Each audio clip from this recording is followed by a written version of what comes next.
kita sama-sama niat i'tikaf. Bismillahirrahmanirrahim. Nawaitul i'tikaf fi hadzal masjid sunnatan lillahi ta'ala. Al-Fatihah. A'udzu billahi minasyaitonir rajim. Bismillahirrahmanirrahim. Alhamdulillahi rabbil alamin. Arrahmanir rahim. Maliki yaumiddin. Iyyaka na'budu wa iyyaka nasta'in. Ihdinas siratal mustaqim.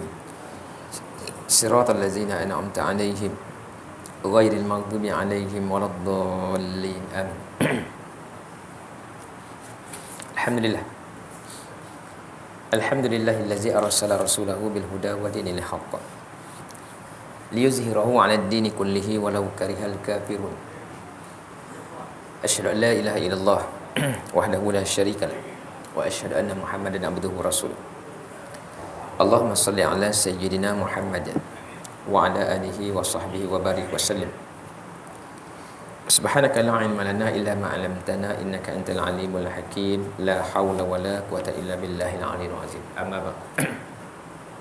Bahagia Tuan Imam, Tuan Bilal, Tuan Siap, tuan-tuan, tuan pengurusi, tuan kuasa, tuan-tuan, perempuan muslimin muslimat rahimakumullah. Alhamdulillah. Baru saja selesai kita melalui fasa Ramadan. Alhamdulillah. Ya, Allah mudahkan untuk kita sama-sama melaksanakan ibadah sepanjang bulan Ramadan. Habis dah Ramadan kita. Syawal pun habis dah. Kan? Hari ni dah 27. 28 dah. 28 dah. Habis dah. Mudah-mudahan sempat pula kita Ramadan akan datang. Kita nak dah Ramadan akan datang. Mudah-mudahan sampai lagi kan. Kenapa untuk sampai? Kerana rasa Ramadan baru ni ada tak cukup je kan? Rasa Ramadan baru ni banyak tak dapat buat. Jadi nak buat Ramadan akan datang tu lebih baik. Jadi kita minta lah, mudah-mudahan kita sempat lagi lah untuk sekali lagi Ramadan ya? Untuk digiatkan, digandakan segala ibadah, mudah-mudahan ya. Baik, kita sambunglah bacaan kitab ni. Kita berhenti dulu 21 Februari 21 Februari, Mac, April, Mei. 3 bulan berhenti. Lama betul. Mac, April, Mei. Ni pun dah masuk, hari ni dah masuk 18, 19. Masuk apa 17, 16 tadi kan, 17. Maknanya lama juga kita berhenti dulu. Yalah, dengan pelbagai keadaan ya. Ada masa saya tak dapat datang, ada masa masjid pun dah ada program yang disusun ya. Tak apalah. Tapi alhamdulillah, insya-Allah malam ni sambung balik. Ya. Dalam kitab Khuluqul Muslim, dalam bab keteguhan akidah. Kita baca dulu awal tentang keteguhan akidah. InsyaAllah kita sambung balik malam ni. Antara cara nak mengelokkan akhlak akhlak seorang Muslim ni, cara nak mengelokkan akhlak ni ialah akidahnya adalah akidah yang benar, akidah yang betul. Dia tak boleh jadi akhlak baik, akidah tak betul. Orang Jepun bukan main baik dari segi jaga kebersihan. Contohlah kita katakan, kita diceritakan orang Jepun ni bersih sangat ya, bersih. Banjir dia pun air jernih. Kita banjir air lumpur dalam rumah, dia banjir jernih air, tak sibuk nak buang lumpur. Punya bersihnya dia. Akhlak baik. Maknanya dari segi akhlak, jaga kebersihan ni hebat. Tapi akidah tak ada. Akidah yang bertentangan dengan kehendak Allah, tak jadilah kan? Sebab dalam kita nak buat apa pun, kita nak buat perkara baik, kita nak buat kebaikan, nak buat hubungan baik dengan manusia, kita jadi diri kita yang baik. mestilah selari dengan keimanan kepada Allah. Banyak pun kita buat baik tapi iman tak ada, maka tidaklah ada erti bagi kita, sebab dia tak menyelamatkan kita di akhirat. Orang bukan Islam ramai dia yang sedekah. Bill Gates, contoh Bill Gates. Kenal tak Bill Gates? Dulu orang terkaya di dunia. Ya, dulu dia orang paling kaya di dunia. Sekarang ni dah dipotong oleh Elon Musk yang buat kapal terbang pergi lawatan ke angkasa tu. Yang buat kereta apa? Kereta tanpa kawalan tu. Kereta pandu automatik. Driver tak pegang steering, kereta jalan sendiri. Itu dia orang terkaya sekarang ni. Sebelum tu Bill Gates, ni manusia paling kaya. Kekayaan dia tolak ataupun dia asingkan, letak dalam yayasan Bill Gates. Dia tubuhkan satu yayasan, kekayaan dia letak situ. Apa guna yayasan ni? Untuk bantu orang, untuk buat kebaikan. Bukan sikit, bilion dia punya sumbangan tu. Dari segi bantu kebaikan untuk orang, kalah kita. Kita tabur masjid lalu pun RM1 je masuk. Contohlah, bukan kata tuan-tuan, tapi kena jugalah tu kan. Contoh je, kita yang RM1, RM10 tu pun susah nak bagi. Dia bilion. Dari segi amal baik tu kalah kita. Tapi akidah tak ada, ya, keimanan tak ada, maka tidak ada apa-apa. Tu beza dengan kita. Kita ni buat apa? Buat amal kebaikan ni tak banyak. Ya, sedekah sikit, bantu orang sikit-sikit, ya. Tapi iman ada, maka yang sedikit itu menjadi satu apa? Kesukaan bagi Allah. Menjadi satu kegembiraan bagi Allah. Saya pernah cerita kisah bagaimana asal kejadian Malaikat Jibril. Contoh kita ambil, contoh ketika mana Malaikat Jibril AS dihidupkan oleh Allah. Mula-mula dia dijadikan oleh Allah. Mula-mula dia jadi oleh Allah. Malaikat Jibril ni makhluk yang paling cantik Allah cipta. Makhluk paling cantik. Tak ada lah makhluk lain lebih cantik daripada dia. Jibril.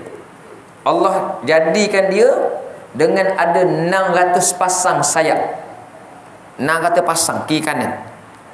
Setiap sayapnya itu beraneka warna dengan bergemerlapan dengan perhiasan.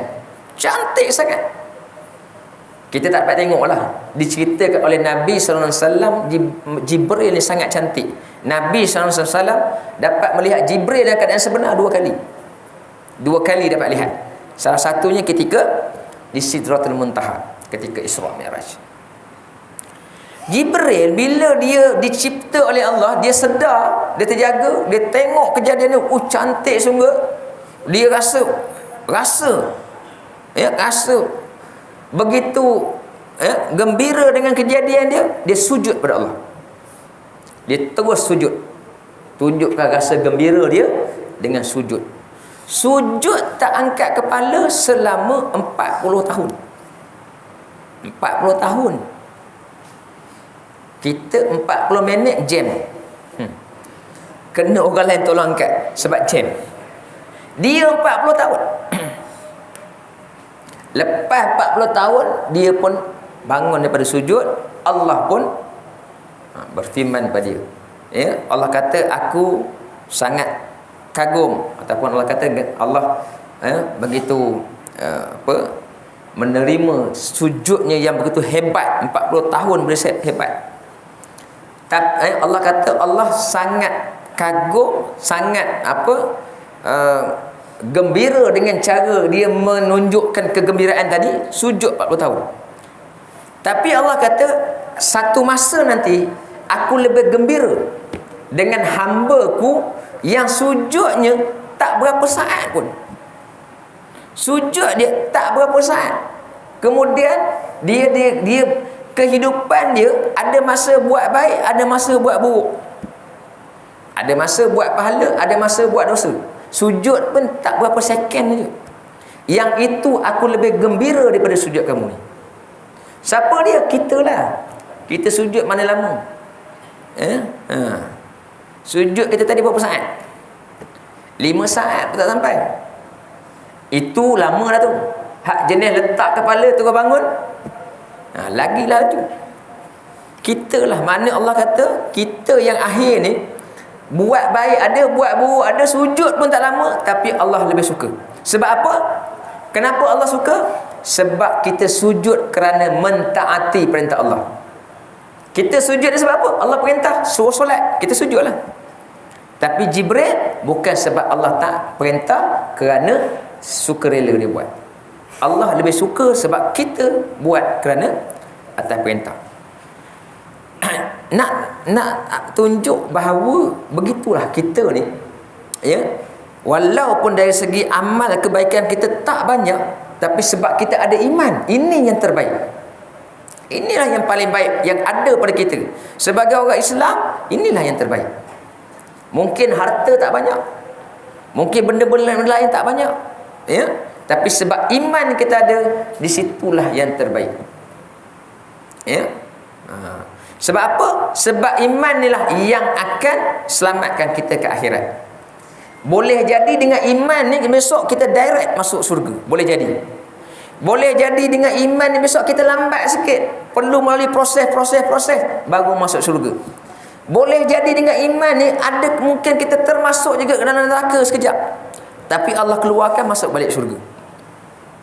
Boleh jadi dengan iman ni banyak maksiat, kita lama dalam neraka, tapi sampai cukup masa Allah tetap keluarkan kita, masukkan balik dalam syurga. Sebab apa? Iman. Berbeza dengan orang yang langsung tidak ada iman, tak ada peluang langsung nak masuk syurga, kekal di dalam neraka. Itu pentingnya iman.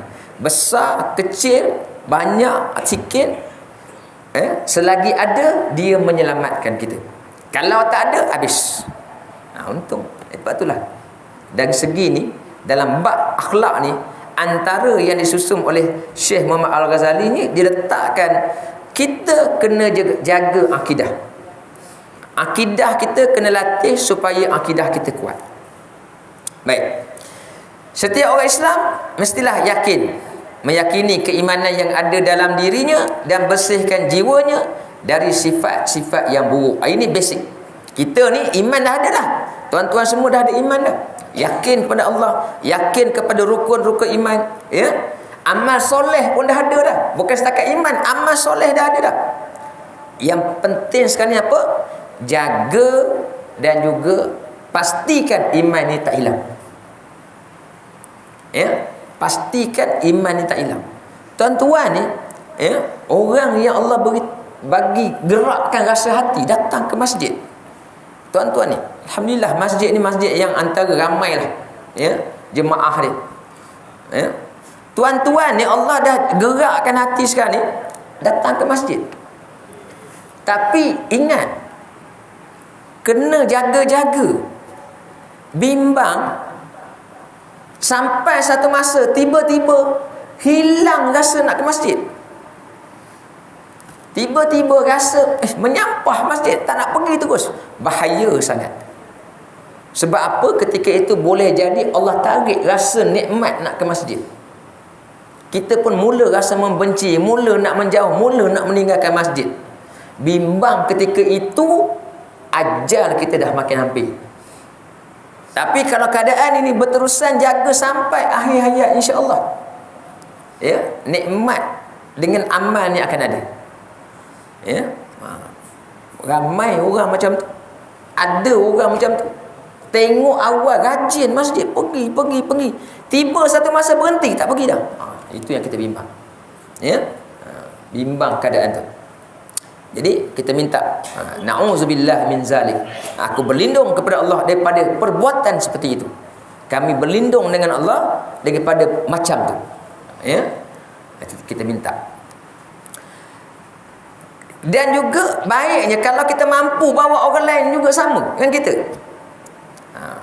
maka inilah yang terbaik. Kita dah buat amal dah, amal soleh kita dah buat. Lepas tu ajak lagi orang lain. Ini orang yang dia dah buat amal, ajak orang, amal dia berganda dapat. Ya. Kalau dulu tahun 90-an ya, tahun 2000 Malaysia ni famous dengan MLM. Multi level. Yang berniaga tu lah MLM. Kita masuk ahli, target orang lain jadi ahli, orang lain beli, kita pun dapat untung. Ya. Saya ni antara orang yang orang suka saya masuk. Saya tak nak masuk, orang masukkan. Dia bayarkan ahli tu saya, tiba-tiba saya tahu saya jadi ahli je. Nampak macam kita pandai cakap, konon-kononnya dia harap kita bercakap orang ikut. Tapi saya bab niaga memang awal. Bercakap yang ni boleh, tapi nak promote orang beli barang, jarang orang beli, orang ikut. Tak tahu, bab tu kalah. Itu contoh. MLM macam tu lah. Maknanya kita buat, kita ajak orang lain. Bila orang lain tu membeli sesuatu, kita dapat benefit dia, kelebihan. Sedangkan ini Islam dah ajar. Dia bukan perniagaan lah. Tapi kaedah itu dalam Islam, kaedah ni bila kita buat benda baik, ajak orang lain buat benda baik, pahala yang orang terdapat, kita juga akan dapat. Tu dia. Ya, kita ajar orang, ajar ke samalah. Kita ajar orang yang tak mahir sesuatu, akhirnya dia pandai, dia buat amal baik dengan ajaran kita, maka setiap kali dia beramal dia dapat pahala, kita dapat pahala. Sebab tu kalau Al-Quran tuan-tuan, jangan suruh orang ajar, kita ajar. Anak kita ke cucu ke, kita ajar. Supaya dia pandai baca Quran. Bila dia baca Quran, dia dapat pahala, kita pun dapat pahala. Kita baca Quran dapat pahala, guru kita dulu yang mengajar kita pun dapat pahala. Walaupun dia dah meninggal dunia. Saya yang ajar saya, mak saya, arwah mak saya. Adik-beradik saya semua dia ajar. Dia ni ialah orang dulu duduk kampung nu pedalaman di Pahang. Sekolah pun tak ada, buta huruf. Tak pandai membaca menulis. Tak ada, tak pernah sekolah. Tapi Al-Quran sangat baik. Ya, arwah ayah saya pun tak pernah bersekolah, buta huruf, tapi dia sangat hebat baca Quran, dia boleh ajar orang. Ya, tak ada mengaji mana-mana, hanya mengaji masjid je. Ya, tapi sampai akhir ayat dia, surau tu orang akan jemput dia ke rumah, dari rumah, bawa sekali maghrib, subuh, bawa. Dia tak ada kereta, tak ada motor, orang akan bawa sebab bacaan Qurannya baik. Jadi kita pun belajar dengan dia, kita pun pandai baca Quran, kita baca Quran, maka kita dapat pahala, mak ayah kita dapat pahala. Jangan tak ada langsung. Tuan-tuan, kalau tuan-tuan tak ajar anak, tak ajar cucu, macam mana nak dapat? Kita nak dapat kelebihan tu, ajar. Walaupun kita ajar tu benda yang simple, kenal huruf je, alif bata pun dah ada sahamnya tu. Ya? Ajar. Tak mahir ajar Quran, ajar cara berwuduk, apa saja dari segi amal yang dia perlukan dalam kehidupan dia, ajar dia berwuduk, ajar dia berdiri angkat takbir, pun tak ada masalah. Saya semua dari segi agama ni, guru saya yang pertama ialah mak dengan ayah. Mak dengan ayah saya. Ayah saya masa saya kecil lagi, semayang. Berdiri depan dia sembahyang. Dia duduk tepi. Ya, ayah saya garang. Ya, tapi dia penyayang, tapi dia sangat garang. Memang takut betul lah. Ya. Duduk tepi, kita berdiri sembahyang depan, angkat takbir. Angkat takbir dia tak tegur dah. Macam ni. Dia tunjuk satu-satu. Ya. Itulah maknanya dari segi ilmu yang kita tengok yang lain mungkin tak ada, kan? Ilmu nak belajar, nak mengira pun dia tak pandai, tapi ada sedikit-sedikit tetap dia ajar. Saya tak pernah belajar agama awal dulu, cara solat, cara mengaji ni dengan orang lain, tak ada. Semua dengan orang tua. Itulah contoh. Tuan-tuan pun mungkin macam tu dengan anak. Ya? Saya pun buat begitu juga. Bila sampai zaman saya, anak-anak saya semua saya tak pernah hantar kepada orang lain. Tak pernah hantar. Kecuali di sekolah. Yang lain kitalah memulakan proses pembelajaran itu bermula dengan tangan kita, di bawah kita. Baik. Seseorang yang memiliki keimanan yang teguh serta mantap agama, jika ada orang yang berniat jahat, kita ni kalau kita ni bagus dari segi amalan kita, iman kita kuat, ya. Kalaulah ada orang nak buat benda buruk kat kita, ada apa? Ada orang nak khianat kita ataupun nak cuba rosakkan kita dengan apa pun, tak dapat dibuat. Kerana Allah akan jaga kita, insya-Allah. Insya-Allah Allah jaga kita. Tapi bukanlah kata semua begitu. Ada juga orang yang baik, yang iman kuat, Allah uji dengan perbuatan buruk orang. Contohnya siapa? Contohnya Masyitah, tukang sikat anak Firaun, puteri Firaun. Tukang sikat. Bukan tukang sikat, mak andam lah kita kata. Dia juru solek kepada anak Firaun. Ya, bila dia menunjukkan keimanan, Firaun paksa dia. Dia tak nak. Dia tetap dengan keimanan. Akhirnya dibunuh. Ya, yang ini sebagai satu kemuliaan pada dia. Kita kata kalau macam tu dah jaga keimanan, boleh dia dibunuh oleh Firaun? Tak. Situlah keistimewaan daripada dia. Allah muliakan dia. Mati nampak dalam keadaan tragis. Mati dia kena apa? Dicampak dalam air menggelegak. Satu keluarga nampak tragis, tetapi Allah muliakan Masyitah. Sehingga dalam peristiwa Isra' Nabi, ya, peristiwa Isra' Nabi tu, ketika nak sebelum sampai ke Baitul Muqaddis, dikisahkan bahawa Nabi lalu satu kawasan, Nabi tercium satu bau haruman yang sangat harum. Ya, bila Nabi Jibril tanya pada Jibril, bau apa ni? Jibril kata, inilah bau kawasan perkuburan Masyitah. Sangat harum. Itu maknanya Allah angkatkan kemuliaan itu. Ya. Kenapa dikata kalau kita ni jaga iman kita baik, orang nak buat buruk kat kita tak dapat. Satu hadis daripada Ibnu Abbas, ya. Ibnu Abbas cerita, kuntu radifa Rasulillah sallallahu alaihi wasallam. Faqala, ya ulam, ihfazillah yahfazka. Ihfazillah tajidhu tujahaka. Ta'arraf ila Allah fi ar-raha'i ya'rifka fi syiddah. Wa iza sa'alta fas'alillah wa iza ista'anta fasta'in billah. Fa innal ibadi law ijtama'u ala ay yanfa'uka bi syai'in lam yaktubuhu Allahu laka lam yaqdiru ala zalik. Wa law ijtama'u ala ay yadurruka bi syai'in lam yaktubuhu Allahu 'anika lam yaqdiru ala zalik. Jaffatil aqlam wa tuwiyatil suhuf. Ya, hadis riwayat daripada yang daripada Ibnu Abbas, ya. Ibnu Abbas cerita satu hari dia berjalan dengan Nabi SAW. Masa tu dia kecil.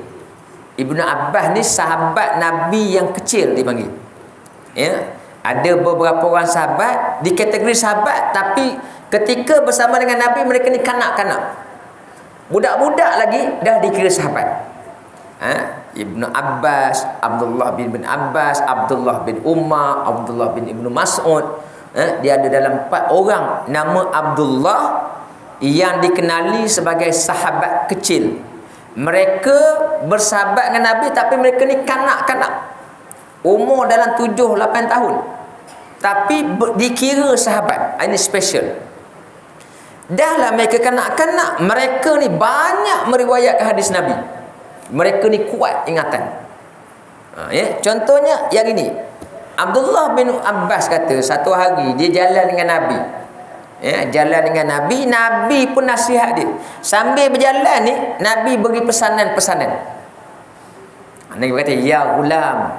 Ulam ni panggilan manja. Ya, kalau kita negeri Sembilan ni, jang kita panggil. Ya.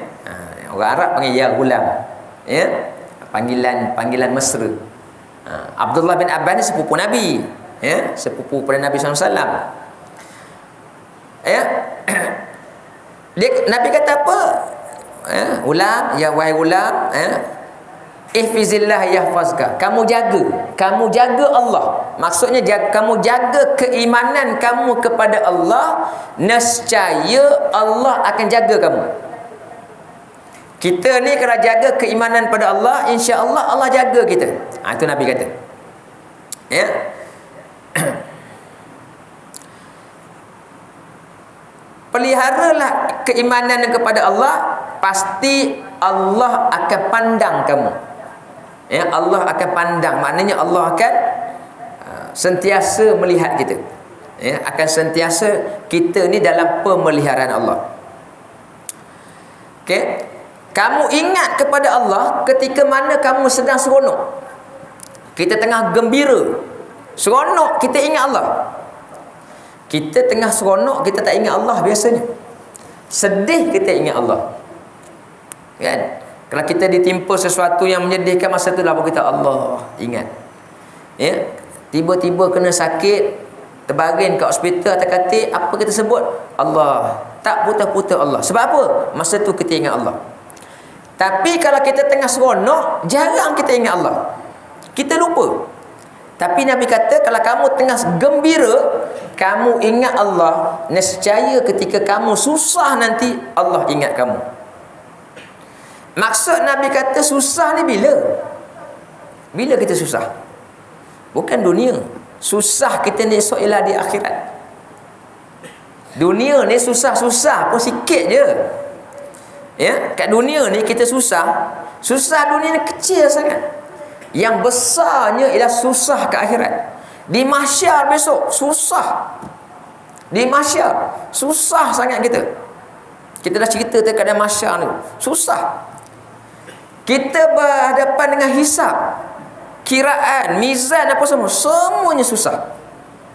Jadi Nabi kata, kalau kamu ketika di dunia ni kamu rasa seronok keadaan kamu, ketika itu kamu gembira, kamu ingat Allah, nescaya kamu masa kamu susah nanti Allah ingat kita. Ya, itu kita ni besok di akhirat tak ada dah benda lain kita boleh minta. Tak ada lah tempat lain kita boleh minta. Ya, yang boleh menyelamatkan kita ialah Allah saja. Ya, kita boleh minta bantuan Nabi sallallahu alaihi wasallam, minta syafaat, boleh. Ya, Nabi boleh beri bantuan. Tapi yang membantu tu siapa? Yang menentukan siapa? Tetap juga Allah. Ya. Apabila engkau minta, mintalah kepada Allah. Kalau nak minta, nak mohon, berdoa, berdoalah kepada Allah. Ya. Kalau nak mengharap pertolongan, nak minta pertolongan, mintalah kepada Allah. Nabi pesan kepada kanak-kanak ni tadi. Nabi pesan pada anak-anak ni, ya. Kamu susah nak minta tolong, minta dengan Allah. Yang ni Nabi sebut. Seandainya akan datang. Seandainya kalau akan datang tak apa, kalau dah lepas tak boleh sebut. Kalau ya. Kalau yang dah lepas. Contohnya apa? Contohnya bulan Ramadan baru ni. Bulan Ramadan baru ni masjid buat qiyamul lail, kita tak pergi sekali pun tak pergi. Contoh, ya. Dah lepas raya ni terasa pula. Terasa kita pun sebut kalaulah bulan Ramadan saya ikut. Itu tak boleh. Sebab dia dah lepas. Ya, dah lepas. Dah lepas dah tak habis. Tak ada lagi kalau. Ini seandainya akan berlaku, belum berlaku lagi. Ya. Nabi kata kalaulah ataupun seandainya manusia ramai-ramai berpakat, berbincang, merancang nak mengenakan kita. Ya. Manusia, sekumpulan manusia, ya, rancang nak menjatuhkan kita contohnya, ataupun nak buat benda tak baik kat kita. Ya. Satu perjumpaan nak kenakan apa? Kita terpaksa je kena nak kenakan ni. Kita lah contohnya. Manusia merancang sesuatu yang buruk nak mengenakan kita, ya, mereka rancang. Tetapi seandainya tidak pada takdir Allah dah tertulis benda tu tidak berlaku, maka tidaklah berjaya apa yang manusia rancang tadi. Walaupun dia dah berpakat, dia dah buat perancangan menarik, ya, Tapi takdir kita tidak berlaku benda tu, maka tetap tidak berlaku. Itu satu. Kemudian Nabi kata, seandainya manusia berkumpul ramai-ramai nak beri, merancang untuk kamu, kita tak tahu dia rancang untuk kita nak beri sesuatu yang kebaikan, benda baik, ya. Ketua kampung tak ada kat sini, kita lantiklah siapa? Kita lantik Tuan Bilal, Tuan Haji, Tuan Aznin, contoh, pakat ramai-ramai. Tapi takdir Allah tak berlaku yang itu, tetap juga tak dapat. Ya. Sebab apa? Kita ni, kehidupan kita ni Allah dah tentukan. Ya, Allah dah tentukan. Baik, buruk, ya, selamat, bahagia, menderita, semuanya telah tertulis, oleh Allah SWT. Dalam hadis Nabi, ketika mana roh masuk, ketika bayi janin berusia 4 bulan, roh masuk saja roh, janin bergerak, terus malaikat tulis tentang takdir kita ni. Ya, hidup kita, mati kita, bila kat mana mati, rezeki kita, bahagia ke derita kita, semua dah ditentukan oleh Allah. Kita tahu tak apa ditentukan? Tak tahu. Walaupun dah ditentukan, kita tak tahu. Jadi bila kita tak tahu, maka kita tentulah mengharapkan yang ditulis oleh malaikat itu adalah yang baik untuk kita. Jadi macam mana cara nak dapat baik? Maka kita kena usaha. Ketika kita hidup ni, buatlah kebaikan. Barulah, ya, takdir kita kemungkinan yang baik. Ya. Jadi itu dia sebut tadi, bahawa Nabi sebut, kalaulah manusia ni dah rancang nak buat benda yang baik untuk kita, takdir tak jadi, maka tak jadi. Nak buat benda buruk, dia rancang macam mana pun tak jadi, takdir kata tak ada, maka tak jadi. Kenapa? Sebab Nabi kata, ya, telah keringlah dakwat, ya, dan juga lembaran kita, kitab kita telah ditutup. Tinta, kolam yang menulis, ya, dah tidak lagi menulis. Akidah merupakan sumber kekuatan yang dapat melahirkan akhlak yang baik. Jika seorang memiliki sifat yang terpuji, maka seorang Muslim tidak akan melakukan perkara yang buruk di muka bumi. Ini dia. Kalau kita ni dari segi akidah kita baik, insya-Allah benda yang buruk kita buat. Sebab dia merasa memiliki martabat tinggi dan hubungannya dengan Allah, ya. Dengan tegas dia berani mengucapkan kata-kata seperti yang diajarkan oleh Al-Quran, ya. Sebab apa kita akan jaga tak buat perkara buruk? Sebab kita dah rasa kita ada hubungan dengan Allah, ya. Hablum minallah tu kita kuat, ya. Kita dah baik, jadi maka kita tak rasa nak buat benda buruk, ya. Dalam surah Al-An'am Allah sebut macam mana Nabi tegas dalam menjaga akidah ni, ya. Ketika diuji oleh musyrikin Mekah, ditawarkan dengan macam-macam tawaran, ya, sama ada tawaran dalam bentuk tawaran baik, tawaran ancaman, Nabi semua dapat. Nabi dapat ancaman, diancam bunuh, ya, dibuat macam-macam. Dalam masa yang sama juga Nabi menerima tawaran-tawaran menarik, nak diberi harta, nak diberi wanita untuk dikahwini, nak dilantik sebagai raja, sebagainya, ketua, dengan syarat apa? Tinggalkan dakwah. Tawarannya senang, jangan buat lagi. Pernah juga dia buat satu usaha kompromi. Kompromi itu apa? Maknanya kita sama-sama terima, sama-sama menanglah, win-win situation. Apa dia? Musyrikin Mekah tawarkan Muhammad, hari ni kami ikut agama kamu, hari ni kita solat ramai-ramai, besok kamu pula ikut agama kami, besok kita sama-sama sembah berhala. Selang-seli, kompromi, maknanya tak adalah bergaduh. Jadi agama ni semua baik, toleransi. Ni zaman Nabi dah berlaku dah, ya. Ajak tawaran, supaya tak bergaduh. Kita jangan nak bergaduh, kita ni selera mara belaka ni, tak payah nak bergaduh-gaduh. Kita inilah, hari ni kami ikut agama kamu, besok kamu pula ikut agama kami.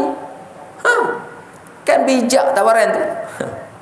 Bijak sungguh tawaran tu. Maka Allah turunkan surah Al-Kafirun, lakum dinukum waliyadi. Bagi kamu agama kamu, bagi kami agama kami. Tak ada kompromi, ya. Nabi tegas. Dalam satu ayat Allah ajar Nabi, Allah ajar Nabi ketika berhadapan dengan keadaan macam ni, tegas dengan akidah. Hari ni heboh sikit kisah kat Penang kan, sekumpulan orang protes azan kan, maka mufti pun ramai keluar kenyataan kan. Mufti Penang pun keluar, dah selesai dah bab ni. Mufti kata dulu pun dah diputuskan oleh mahkamah, boleh, tak ada masalah, azan qomat boleh guna pembesar suara. Hari ni ada yang protes, perkara ni lah semalam kan. Ni Islam dah ajar dah, dalam bab agama tegas, kena tegas, tak ada lemah lembut, tak ada kompromi. Dalam bab agama tak ada kompromi ya. Tu apa Allah kata, kul aghairallahi attahizu waliyan fatiris samawati wal ard wa huwa yut'imu wa la yut'am kul inni umirtu an akuna awwala man aslam wa la takunanna minal musyrikin. Katakanlah wahai Muhammad, dan Allah ajar pada Nabi Muhammad ya, bila berhadapan dengan situasi seumpama tu kena tegas. Sebab apa? Allah kata attahizu waliyan, patut ke aku nak ikut patut ke aku mengambil ataupun nak pilih pelindung yang lain daripada Allah yang cipta langit dengan bumi ni ya, patut kena ambil yang lain. Islam dah macam ni tunjuk, patut kena ambil yang lain, sedangkan Islam ni agama yang sebenar. Kita dah, kalau kita iman teguh, yakin, tak ada kompromi dah bab agama, sebab kita tahu ini agama yang betul ya. Kalau tidak, kita anggap agama kita ni tak berapa betul, agama lain pun ada betulnya, kacau lah, tak jadi ya. Kata agama lain pun ada betulnya, habislah. Kalau macam tu agama ni samalah, agama mana-mana pun boleh ya. Tu contoh. Dan dia pula yang bagi makan kat kita, bukan kita bagi makan kat dia. Ini contoh tegasnya sebut ya. Allah ajar Nabi, kamu cakap kat orang musyrik ni, patut ke aku nak ambil pelindung selain daripada Allah? Sebab Allah ni yang cipta langit dan bumi, dan Allah yang bagi kita makan, bukan kita bagi Allah makan.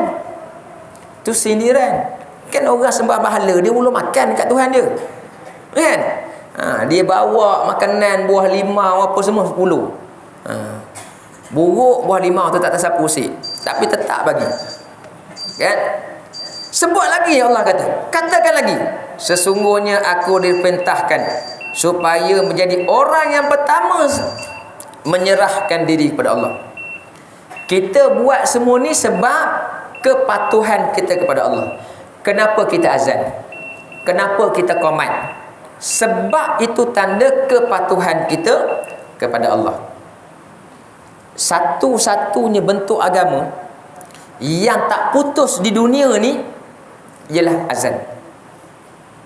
Azan ni tuan-tuan ya, kajian sebut azan di dunia ni 24 jam tu tidak pernah putus. Sebab apa tak pernah putus? Sebab kan masa kita ni sikit-sikit ya. Dekat Pahang dah azan sebelum tadi, 2 minit lepas tadi. Sana tak habis berhenti lagi, Negeri Sembilan dah azan pula. Dekat Negeri Sembilan tak putus lagi, dekat Sumatera ada azan. Satu cara aktiviti ataupun amal ibadah yang ada kat dunia ni yang tak putus, salah satunya azan. Sentiasa bersahut-sahutan. Tiba kita kata kena stop, buat dalam je, jangan keluar. Cadangan tu lagi sedap. Azan tak payah suara, pakai WhatsApp. Kan? Betul tak? Saya pun baca sikit-sikit itulah kan. Orang yang protes tu kata azan jangan, dah kuat bunyi keluar, ganggu orang lain. Patutnya tak payah nak keluar. Kalau nak azan dalam, lebih baik pakai WhatsApp, dia kata. Macam mana azan pakai WhatsApp? Itulah, kita bukan nak menyalahkan dia sepenuhnya, sebab dia tak faham. Dia tak faham kenapa? Sebab kita tak tunjuk Islam yang sebenar. Kita tak tunjuk diri kita ni bagaimana Islam yang dibawa, bagaimana Islam yang dibawa oleh orang yang mengamalkan Islam. Ada satu contoh baru ni, diceritakan lah ya, kita tengok cerita-cerita. tahun 1990, ketika mula-mula Tok Guru ni Aziz jadi Menteri Besar, ya, ketika tu mula-mula ada sekumpulan lelaki, kumpulan India, Hindu ni dia cerita, India ni cerita, dia kata kami ni satu pertubuhan rasa tak selesa, takkanlah Tok Guru agama boleh jadi Menteri Besar. Dia cerita, saya baca dia punya kisah tu, dia cerita benda tu dah 30 tahun baru dia cerita. Dia kata masa tu memang kami terasa tak senang, jadi kami pergi ke pejabat Menteri Besar. Dia kata sampai kat pejabat Menteri Besar, tanya dekat apa ni Kerani tu, Kerani kata tunggu kejap sebab apa ni Tok MB tengah solat asar. Tok MB tengah solat asar dalam bilik dia, masa tu dia bekerja. Kita dah buat appointment, dia kata masa tu kita pun berungut ni, apa ni kan, dah appointment apa semua, tapi takkanlah tak boleh terima tetamu jauh ni. Dia 5 orang datang masa tu, ya. Jadi tunggulah, dengan rasa tak puas hati. Tiba dah selesai, keluar Tok Guru, keluar daripada bilik tu dengan muka manis, senyum. Mereka kata bila tengok muka tadi, rasa macam serba tadi nak marah, dia kata rasa serba. Kemudian tengok dalam bilik tu ada tak orang lain, sebab mereka faham kalau Tok Guru sembahyang mesti ada orang ikut punya, sebab Tok Guru rupanya Tok Guru seorang, ada masa-masanya, ya. Pun pelik lagi. Lepas tu duduk, ya. Mereka dah siap soalan dah, soalan tentang macam mana Islam nak memimpin. Belum tanya lagi, Tok Guru kata kamu ni datang nak tanya tentang ni kan. Apa yang Tok Guru sebut tu, itulah yang mereka tengah rancang nak tanya, kata. Pelik mereka. Belum tanya Tok Guru dah dapat tangka dah. Maka timbul rasa kagum. Jadi Tok Guru pun cerita bagaimana Islam boleh memimpin, bagaimana Islam boleh bawa untuk kebaikan. Datang dengan rasa nak marah, mereka kata mula-mula mereka balik dengan rasa sangat kagum dan tercengang, termenung. Balik tak bersembang, senyap semua. Itu satu contoh macam mana orang yang bawa agama jaga agama. Kita tak buat macam tu, sebab tu kita tengok orang bukan Islam tak suka pada Islam, kan? Jadi timbullah, kita tak boleh nyalahkan mereka 100%. Memang orang yang bukan Islam, bila mereka tak faham Islam, mereka akan tolak. Jadi kita lah kenalah tunjuk akhlak yang baik. Ada kawan yang bukan Islam, kita tunjuk akhlak yang baik supaya mereka nampak inilah Islam. Tapi kalau sama-sama time masuk waktu kita pun relax lagi dengan dia, dia pun fikir ni rasa ni orang sembahyang, dia tak sembahyang, habis. Bulan puasa sama-sama ngeteh tengah hari, habis. Maka Islam tu dilihat buruk, ya. Peranan kita setiap orang adalah peranan dakwah, ya. Kita semua ni dipanggil da'i. Tuan-tuan bukan kata pendakwah ni ustaz aja, bukan kata ulama aja. Setiap orang Islam dia adalah da'i, pendakwah. Dia kena tunjukkan bahawa Islam itu baik, ya. Kita nak ajak orang masuk Islam payah. Marilah pujuk dia kan, kalau dia tanya kan kita tak dapat jawab, kita pun tak pernah reti kan, tak reti nak jawab. Tak boleh, tak perlu. Kita tunjuk dengan akhlak yang baik, ya. Ini dipanggil dakwah bil hal. Dakwah dengan bentuk yang dilihat, bukan dengan yang dikata. Kita nak cakap mungkin kita banyak benda tak berapa nak sampaikan juga, tapi kita dakwah dalam bentuk tunjuk akhlak yang baik.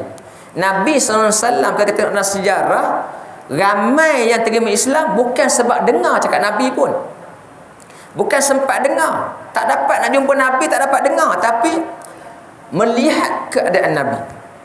Antara kisah yang masyhur, orang yang datang daripada jauh nak jumpa Nabi, Nabi tak ada rumah, ya. Nabi kebetulan tak ada, tapi nak juga nak sebelum nak balik tu kata kami macam mana pun nak lihat juga macam mana Nabi, macam mana Muhammad ni. Gambar tak ada zaman tu. Maka isteri Nabi keluarkan jubah Nabi je yang Nabi biasa pakai, tunjuk baju je.